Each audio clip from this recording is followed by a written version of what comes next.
to Indigenous Food Friday, and today we are making one of my favorite squash recipes, and we almost have it for dessert.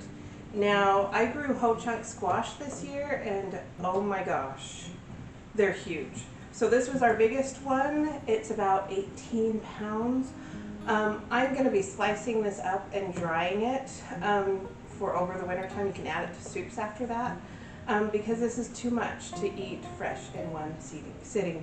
So we will be preparing a much smaller version. This is about 3 pounds, and I'm only going to cut it in half and have half of this today. This was off of one plant, grew more than enough for the entire family. I love filming at home because anything can happen. We just had like a whole bunch of goats and beagles get out and run by. But don't worry, it's all taken care of. My son's on it. So anyway, today we will be preparing the smaller version of this and just half. This is going to be enough. This goes great with any kind of meal. Even if you don't like squash, I have a feeling you're going to like this one. I kind of like to cook it as, an after dinner because it's almost more like a dessert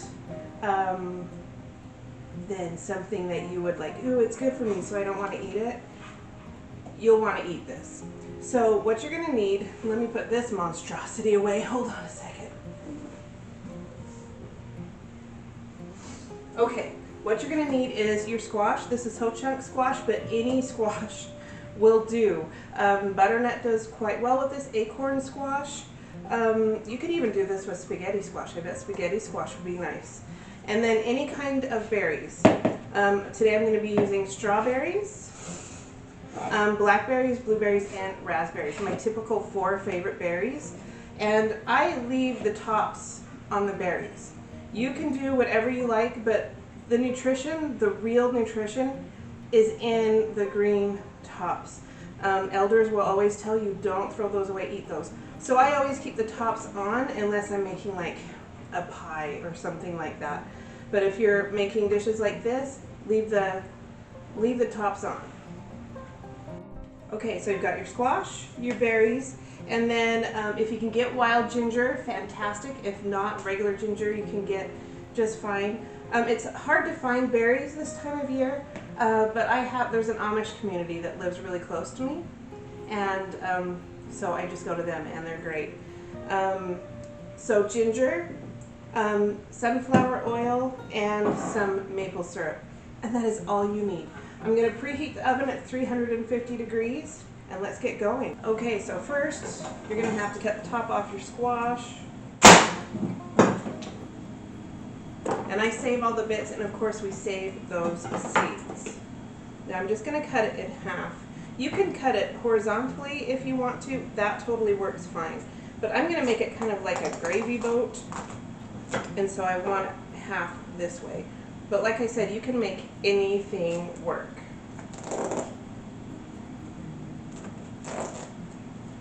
And of course it's going to be crooked because, that's how it works. Oh, this looks gorgeous. Okay, so then we'll take those seeds out. This doesn't have a lot of seeds, so make sure you save them. I'll go through them later and pull the seeds out. But you want to pull this, it's kind of like a white fiber.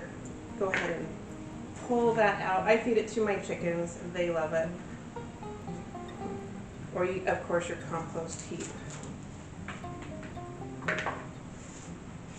you just scrape that just like you would any other squash.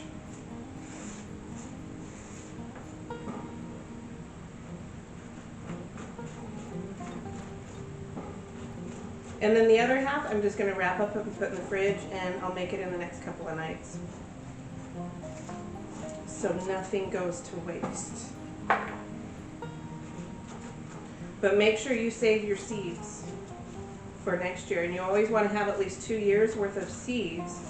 That way, if you have a bum crop, if something happens to your seeds, or with me, I gift them a lot. So I always try to make sure I have enough seeds on hand for myself and my family.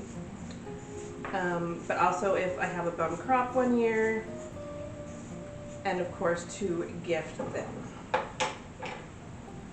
Ready to go.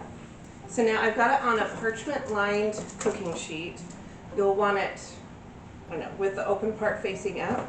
If I'm just cooking this by itself, like just for the squash meat, I'll oil it, salt and pepper it if you want that, and then cook it face down. But for this, I want it face up.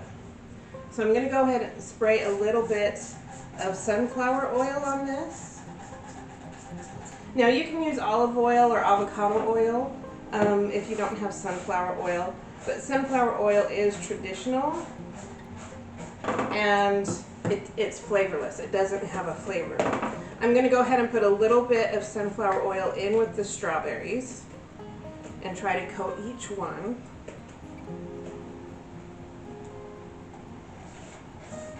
And sunflower oil is a really good oil for you to use, health-wise. And then we're just going to put this in right into our little gravy boat.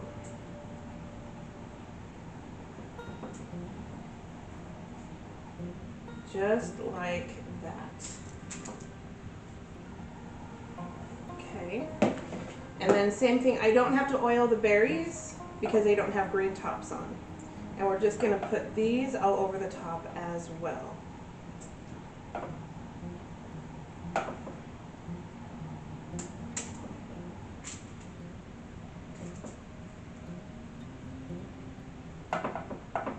And you can see, like, if you had a squash that had a bigger inner cavity, you're going to be able to put a lot more berries in there.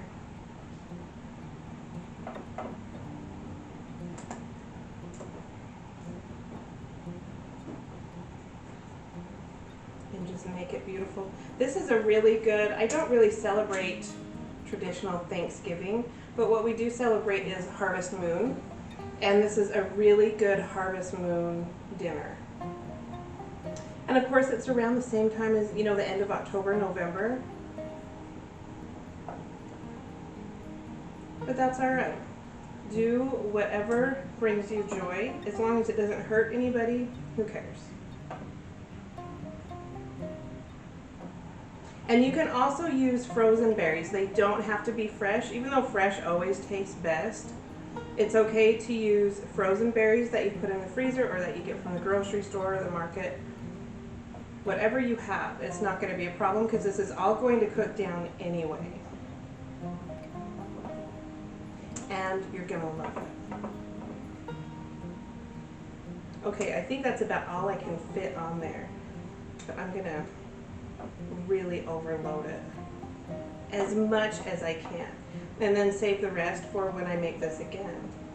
But you know, berries go bad so fast, it's hard to keep them unless you preserve them. So, we will probably have this every night for a while.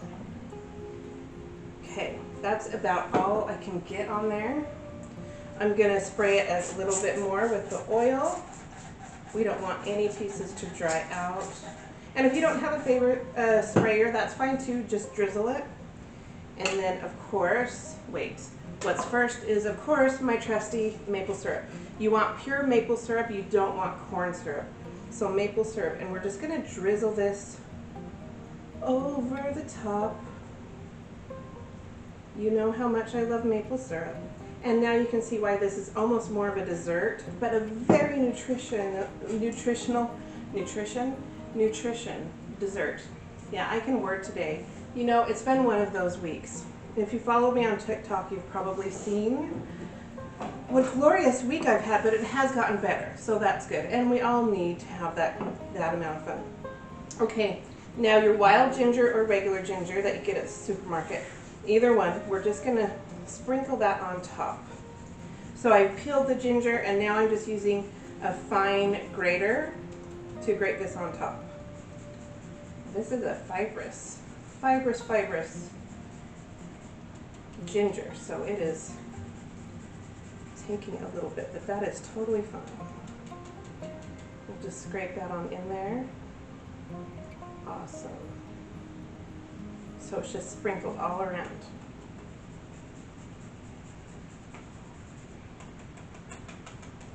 This smells really good already. Okay, now it's ready. So just like this, I'm going to put it in the 350-degree Fahrenheit oven, not covered, for about 45 minutes to an hour. It depends on what kind of squash and how thick it is. This is probably going to take about an hour. So just watch it. When it's nice and golden, then, and it's all cooked down and soft, then you're done. You're going to love this. And I'll see you back in about an hour. Look at this. Isn't this gorgeous? Okay, so it is all done and steaming. I wish you could smell this. It smells amazing. Okay, so I just I'll slice it up and serve it in sections. Make sure we keep the goodness on there.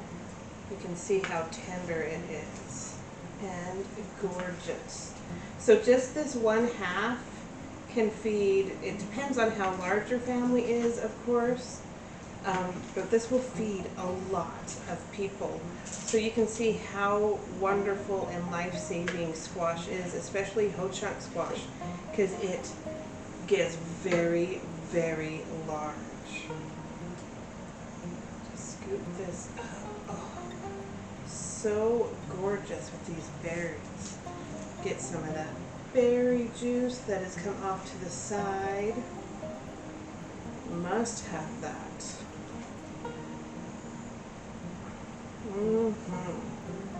Now, if you guys make this, you've got to let me know what you think. Drop it in the comments, or you can, if you use Twitter. I'm very slowly figuring out Twitter, but use the hashtag like Boss Lady Anish or Indigenous Food Friday, and I should be able to find it.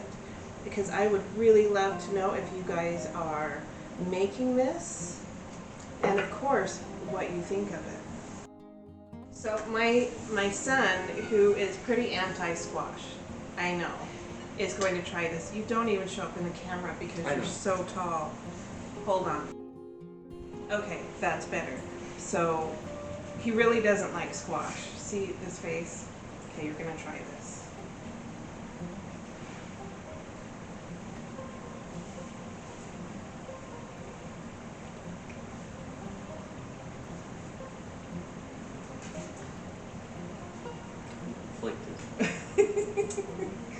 Do you want another bite? No, I'm good. It's good. But you like it. But I'm conflicted. Why are you conflicted? I like berries. I don't like squash. But together, like, would you eat this? Maybe. So when Dad and I eat this, will you try it from now on? Maybe. Because usually it's just Dad and I eating squash. Yes.